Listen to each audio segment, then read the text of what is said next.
दिवाली की बात हो और मान्यताओं की बात न हो, ऐसा तो हो नहीं सकता।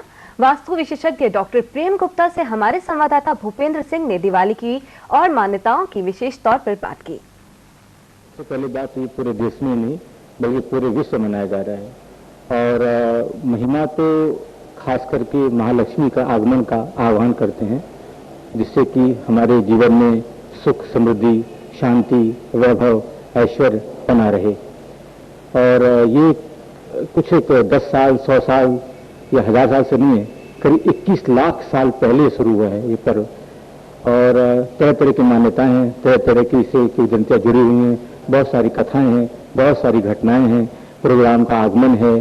भगवान कृष्ण ने जो बताते हैं कि 16,100 कन्याओं से विवाह जो किया था, तो उसके पीछे कहानी यह है कि नरकासुर राक्षस का उन्होंने संहार किया, जो कि उसके जो 16,100 कन्याएं उनके मतलब कहना चाहिए ग्रस्त में रहती थी, उनसे मुक्त करके उनसे विवाह किया।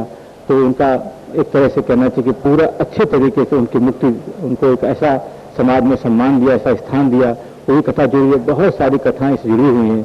और ये भी है कि जैसे अमावस्या है आज, तो हमारे जो देवी देवता जो प्रसन्न होते हैं, वो प्रसन्न होते हैं जब हमारे पितर जो होते हैं, हमारे बुजुर्ग पूर्वज जो देव की ये दुनिया जा चुके हैं, वो जब प्रसन्न होते हैं तब हमारे देवता प्रसन्न होते हैं। यानी अमावस्या के दिन आज उनका आगमन होता है। खास बात मैं बताना चाहूंगा हमारे दर्शकों को कि आज के दिन जो हमारे पितर हैं, वो आज हमारे घर पे यानी कि उनका आगमन होता है। और चूंकि अमावस्या की रात्रि है, तो अंधकार की वजह से उन्हें मार्ग नहीं दिखाई देता। तो आज दीपदान का विशेष यह है कि दीप जला के उनके मार्ग को आलोकित करें, ताकि हमारे जो पितर हैं वो प्रसन्न हो। और जब वो प्रसन्न होते हैं तो हमारे देवी देवता वही प्रसन्न होते हैं, और प्रसन्न होने के बाद में हमें क्या करते हैं, हमें आशीर्वाद देते हैं। तो हमारे जीवन में सुख, शांति और समृद्धि वो हमेशा हमेशा बनी रहती है। पंडित जी, काफी दिनों तक ये पर्व चलता है, करीबन 4-5 दिन का ये पर्व होता है। पूजा की कई विधियां होती हैं, धनतेरस से शुरू हो जाती है। तो किस तरह से ये पूजा का विधान होता है, और खास करके आज लक्ष्मी पूजन किस तरह से किया जाता है? पहले दिन जैसे कि आपने अभी जिक्र किया कि ये जो पूरी दीपावली का जो आयोजन है वो 5 दिन का होता है।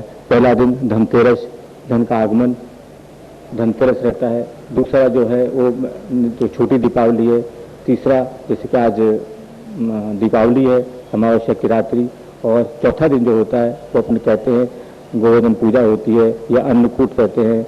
और 5वां यानी भाई दूज बोलते हैं, वो होती है। 5वें दिन यानी पर्व एक तरह से कह सकते हैं कि पर्वों का स्नेह सम्मेलन है, ये पुण्यकाल है, यानी महाकाल है। इस समय 5 दिन का मिलके और अलग अलग पर्व मनाए जाते हैं, और 5 दिन की अपनी अलग अलग महिमा है। और अलग अलग राज्य में, अलग अलग जाति में इसके अलग अलग तौर तरीके हैं। किसी एक तरीके से कहा गया कि ये करना चाहिए, ऐसा नहीं है।